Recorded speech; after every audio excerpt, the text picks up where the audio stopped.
Hello students, welcome to Subject Learners. Today we will be talking about biography of John Keats.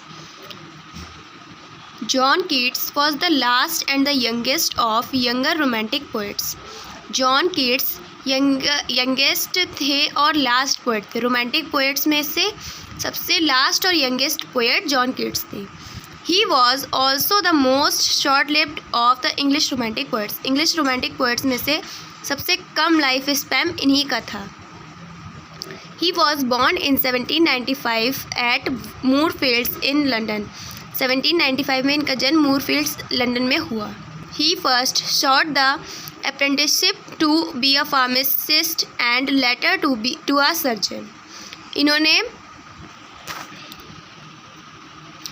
इन्होंने पहले training ली pharmacist की और उसके बाद सर्जन की ट्रेनिंग ली. But the traits of a poet were dominating enough to abandon the medical profession.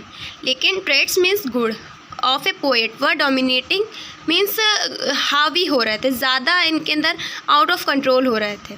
तो enough to abandon मतलब कि लीव और give up the medical profession, मतलब कि पोएट के गुण इनके अंदर इतने हावी हो रहे थे कि इनको जो है मेडिकल प्रोफेशन जो है लीव और उसमें गिव अप करना पड़ा, उसको छोड़ना पड़ा.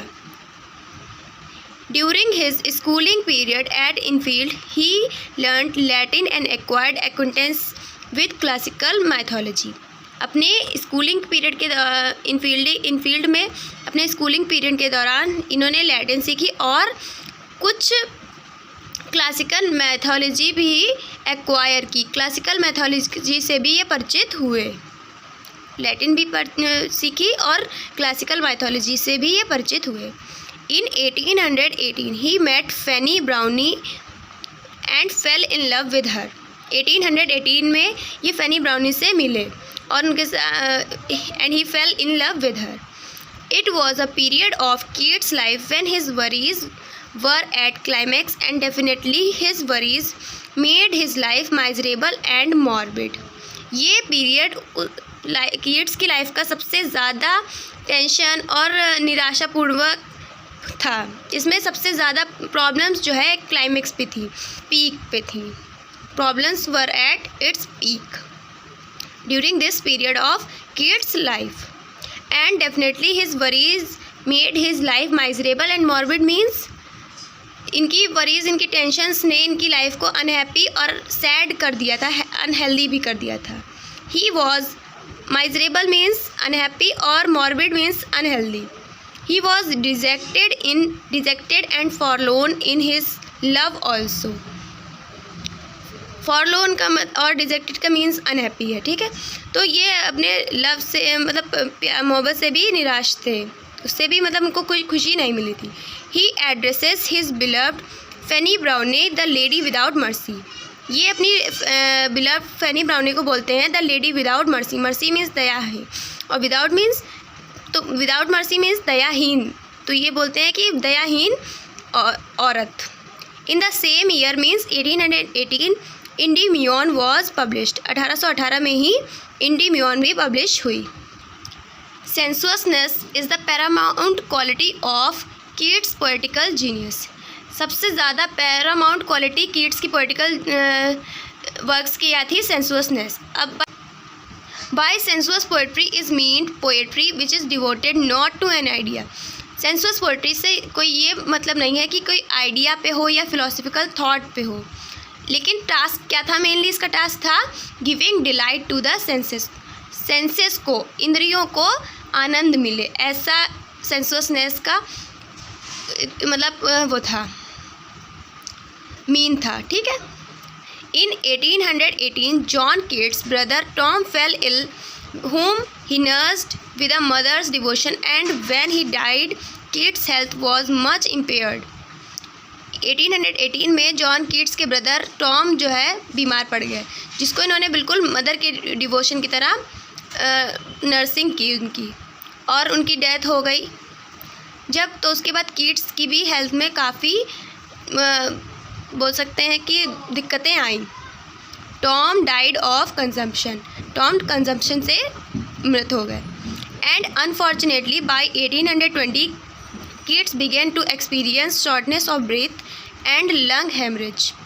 और 1820 से कीट्स को भी जो है ब्रीथ में सांस फूलने की बीमारी और लंग हेमरेज जैसी प्रॉब्लम्स होने लगी, a result of his tuberculosis. His doctor advised him to take an ocean voyage and escaped cold British winter, but by February 1821 he died of tuberculosis. इनके डॉक्टर ने इनको एडवाइस की कि ये ocean voyage पे चले जाएं और ब्रिटिश की ठंडियों को अवॉइड करें, लेकिन उसके बावजूद भी ये चले भी गए थे, लेकिन उसके बावजूद भी ये बच नहीं पाए। इनके वोयाज के टाइम पे फैनी ब्राउन इनके साथ नहीं गई थी, शायद इसीलिए इनको उन्होंने टाइटल दिया है द लेडी विदाउट मर्सी। और इनकी डेथ हो गई थी 1821 फेब में। Despite medical subject, Keats verse tales are the Eve of Saint Agnes, the Eve of Saint Mark, other poems are in a drear night at December to Fanny are is most famous masterpieces. Medical problem होने के बावजूद भी Keats के जो works हैं वो बहुत famous works, ये सब एग्जाम्पल दिए हुए हैं। The Ode to a Nightingale to Autumn represent Keats' finest and most perfectly finished works. Ode to a Nightingale और to Autumn ये सब जो है सबसे फाइनेस्ट और मोस्ट परफेक्ट वर्क्स हैं जो कि कीट्स ने किए हैं। During the last year of his life he had been very productive. इनकी लाइफ के लास्ट ईयर में ही काफ़ी प्रोडक्टिव हो गए थे। दो Keats lived a very short period of life that is of mere 25 years, जबकि कीट्स ने सिर्फ बहुत छोटी लाइफ ली, मतलब उनको काफ़ी छोटी लाइफ पीरियड उनका था, सिर्फ 25 ईयर्स का, लेकिन yet his entire poetic composition is contained in 4 years only between the end of 1815 and the beginning of 1820। तभी इन्होंने 1815 से 1820 में इतनी सारी पब्लिकेशन, इतने ज़्यादा वर्क्स अपने लाइफ में किए। The year of fatal illness, 1820 को इन्होंने ईयर ऑफ फैटल इलनेस बोला है। After this period Keats produced almost no poetry. 1820 के बाद इन्होंने कोई भी पोएट्री नहीं दी। और मेन पोएटिकल वर्क्स हैं जॉन कीट्स के poems Endymion, Lamia, Isabella, the odes, the sonnet. And that's all for John Keats. Thank you.